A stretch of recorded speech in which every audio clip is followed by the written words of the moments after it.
Good afternoon and welcome to the Midday News. I'm Shamela Pula and here's what we have in the bulletin. Leeds Infant and Primary School moves to online classes following Sunday's fire. Energy Minister faces tough questions from opposition on GPS license renewal. And later in sports, Mount Pleasant continue impressive run in Jamaica Premier League. Now the details. Firefighters are investigating the cause of a fire which resulted in the major damage at Leeds Infant and Primary School in St. Elizabeth Sunday night. As a result, classes have been moved online until further notice. Karen Simpson reports. It's unclear how the fire started. However, TVJ News understands that sometime after 11 Sunday night, the Santa Cruz fire station was called to a fire at Leeds Infant and Primary. On our arrival, we observed that a section of the eastern wing was fully engulfed in flames. We quickly got into operation utilizing 2 medium-sized jets, and within 10 minutes, the fire was confined to a specific area of the eastern wing. But by the time they arrived, a significant portion of the building was already destroyed. Divisional Commander for the Santa Cruz Fire Station, Superintendent Kimar Brooks, says loss is estimated at $50 million. Christine Dawkins Beatles is principal of Leeds Infant and Primary. This is really a big setback for us. PEP is around the PEP is next week. All our documents are destroyed. The staff room, the office where everything is, all the documents are kept. The library, which was just renovated. School is basically shut down because the electricity is gone. And as you can see, the classrooms are very dark. Members of the community are also saddened by the incident. Impact me very negatively. Students, teachers, the community, everyone is impacted. Such a sad situation. But when I heard this morning, I said to my friends, the cops come and go look. Because history is not better. And although investigations continue into the incident, Mrs. Dawkins Beatles pointed to low voltage as a possible cause. We've been experiencing low voltage for a while now. The electrician lives here basically. Even the other day over there had no electricity. The morning of PEP, he had to be here. In the meantime, Member of Parliament for St. Elizabeth Northeastern, Delroy Slowly, says the school will be provided with assistance. I'm in touch with our Minister Dana Morris also, and she has committed that in terms of, in lieu of the situation as in fire, they are able to go to procurement, emergency procurement, enabling assistance to the school as soon as possible. In the meantime, classes will be held online while grade 6 students will be accommodated on the school's ground. Carrie-Ann Simpson, TVJ News. As the country reflects on the beginning of COVID-19 on March 10, 5 years ago, Prime Minister Andrew Holness is reassuring Jamaicans that the country is in a better position to tackle future pandemics. Mr. Holness was speaking at the unveiling of a monument for healthcare workers who died during the pandemic. He indicated that COVID-19 exposed a number of issues which his administration is working to address. Over 50 healthcare workers died on the front lines of the difficult but necessary economic reforms we have undertaken. Jamaica is now better prepared for future shocks, whether it is another pandemic, a natural disaster, or a global economic downturn. Today, our healthcare sector is stronger. It is stronger in terms of the infrastructure. It is stronger in terms of the number of professionals that we have. We still need to pay some attention to remuneration and care. In the meantime, public health expert Dr. Orville Nemart says although the emergency phase of the pandemic has ended, COVID-19 continues to be a part of our everyday lives. Those of us who are here, clearly we're survivors. But it doesn't mean that we don't carry the scars of COVID-19 and that era. As we look back at the lockdowns, the the number of deaths and persons who are seriously ill. Many of us lost friends and family.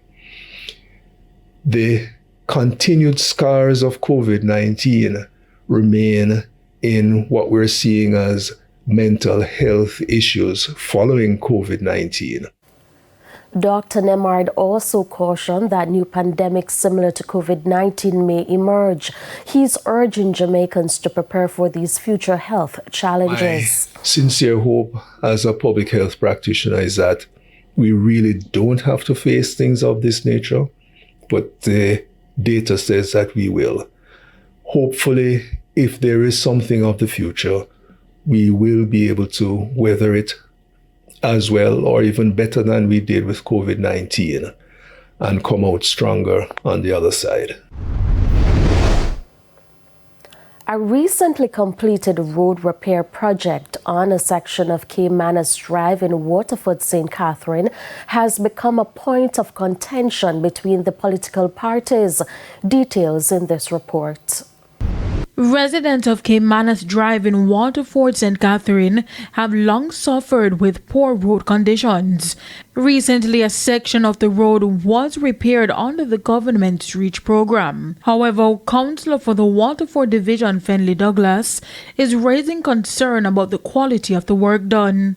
While it is that we went to the consultation meeting and we selected this road, Caymanas Drive, as one of the roads to be patched, we did not know that only 1/8 of the road would have been patched. And the 1/8 section of the entire road that has been patched was not done properly, right? The Member of Parliament, I saw him putting out a video saying that Caymanas Drive was patched. And I don't know what to say, but the video seemed somewhat disingenuous. Robert Miller, the Member of Parliament for Southeastern St. Catherine, offered this response. The reality is that there are certain kilometers of road that needs to be done under the contract, right? And the contractor and NAA advised me that that amount of scope was done. The contractor can't go beyond that scope. So the reality is that I liaised with NAA, I got the information from NAA, and NAA advised that the scope of work was done for the kilometers that is within the contract. And I understand through NAA that the contractor focused mainly on the area where the school is, which was in a deplorable state. Councillor Douglas wants the project to be audited. And I am calling on central government to audit the money that was spent here and to audit the persons too who supervise the work. And I'm not afraid to call names. The gentleman from the National Works Agency, I am wondering when this patching is done, right? Who comes back to look to see that the work is done satisfactorily? Who comes back to make sure that before you pay the contractor, right, the work is done and it is above board? What was done here, believe me, a 9-year-old child could have done better. But Mr. Miller argues that the previous administration work on the same project should be audited instead. So the councillor can call for anything, I'm in the constituency working, any work that I've done is above par, is not against scrutiny, and he can call for any audit he so wishes. The reality is, Councillor Fenley Douglas should tell the public that 2.5 years ago, I tried to fix the Caymanas Drive, and I started fixing the stretch, and it was ambushed, hijacked, and stopped by himself and the mayor. Anthony Atkinson, TVJ News. Former political ombudsman Donna Parchment Brown says she's keeping a close watch on political activities as election season takes flight. The campaigns are happening without the oversight of a political ombudsman. Details in this report. This will be the first general election without a political ombudsman. After amendments were made to the Political Ombudsman Act last year, that role has since been subsumed in the Electoral Office of Jamaica. But with the next general election fastly approaching, concerns about the tone of the campaign and whether the EOJ can effectively take on this added role. Former political ombudsman Donna Parchment Brown has expressed her discontent with the current situation. If we look at the legislation, the memorandum on objects, the reason for this is that the office of the political ombudsman had been vacant from 2022, November. So 1 year ago, they decided the solution to that was not to appoint a new ombudsman to continue that work, but to place the function into an existing organization which carries one of the heaviest mandates in Jamaica for the conduct of public matters. But she recognizes that there have been challenges faced by the office. Calling political actors to account, it's a difficult thing. And while they were often willing, almost always willing to come in and speak about what has happened, the notion that you could have the power to simply put a fine on them or to have them charged with an offense except for non-cooperation, that was not attractive to the political actors. And I believe it's possible for the political ombudsman to be effective if the person in the office is bold and willing to be disliked, hated, despised, but willing to do what is necessary for the people of Jamaica. However, she views as the failure of the government and the opposition to consult with the Governor General for the appointment of a suitable individual to occupy the position. In the original act, if you held political office, you were not eligible to be the ombudsman. And now we have 4 political appointees among the 9 members of the commission. And at least one of them is a very senior parliamentarian, and others have been candidates or will be candidates in the upcoming election. So that is completely contrary to the spirit that was in the original act, because it makes it very difficult when people have a clear interest in the outcome of something to be able to do what is right. So I'm very concerned about that. Energy Minister Darrell Vaz is defending the government's preparation for the upcoming negotiations with the Jamaica Public Service. This as the company's license will be up for renewal soon. The issue was raised at last week's Standing Finance Committee. Details in this report. After Hurricane Beryl hit, the Jamaica Public Service Company, JPS, restored power to over 420,000 customers within just 48 hours. However, some customers reported getting super high bills even though they were using less power. According to Telecommunications Minister Darrell Vaz, these issues will be discussed during talks to renew the JPS's license, which expires in 2027. The process starts in 2025, which is now, and ends in 2027. The commitment that I can give to my colleagues and the country is that we are going to work assiduously with the best experts that we can find from around the world to make sure that that negotiation, when we sit at the table, we have the best and we negotiate the hardest to get a license, renewed license, or whatever the position is that is going to benefit the people of this country. But opposition spokesman on energy Philip Paulwell is accusing the ministry of delaying the process, which Minister Vaz denies. Mr. Vaz says the government has to start negotiations 2 years before the license expires. I am well briefed by my team. They are on top of it. We already have several meetings with not only the IDB, but other multilateral partners to make sure that we put together the consultants that are required in the timelines that they are required in order to make sure that we are not caught with timelines and we make decisions that are rushed and that are not in the best interests of Jamaica. Mr. Paulwell is also worried that the 2-year negotiation period might be too rushed, which could compromise the outcome. If the government of Jamaica does not indicate to the JPSCO by July 7th of its intention. We wrote them in January, remember? Its intention. We wrote them in January. Its intention. Then we would have missed an opportunity to negotiate I will send the you license. I will send you a copy of the letter, member. This is so serious. Member, I will send you a copy of the letter that was written in January. It states that we have to indicate to them by July, and we wrote them in January. So we are 6 months ahead of the timeline and the deadline. What more do we want? Kerry and Simpson, TVJ News.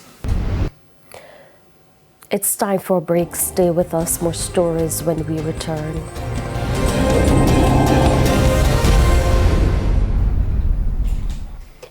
Welcome back to the Midday News. It's now time for the Business Minute. President and CEO of the Sagicor Group, Christopher Zaka, says the group is approaching the future with a clear strategy for recovery and growth. He adds that the key components of this strategy will be the enhancement of customer service. Investments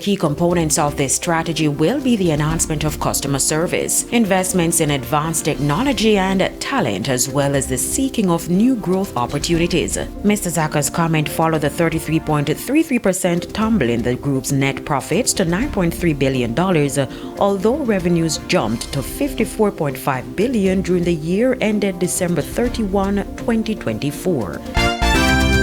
Further afield, hackers thought to be working for the North Korean regime have successfully converted at least $300 million or 232 million pounds of their record-breaking 1.5 billion crypto heist to unrecoverable funds.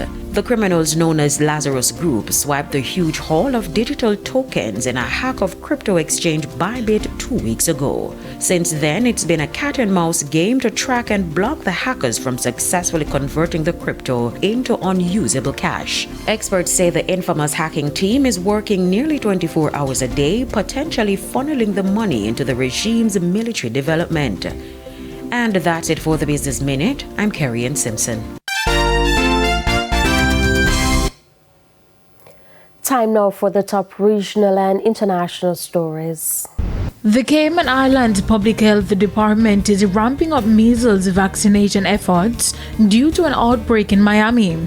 Chief Medical Officer Dr. Nick Gent emphasized the importance of ensuring the population is protected, urging parents to check their children's immunization status. Florida recently reported its first measles case of the year in a student at Palmetto Senior High School in Miami-Dade County.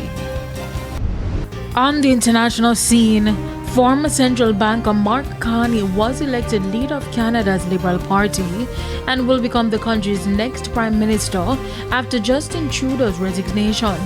Carney won the leadership election with 85.9% of the vote.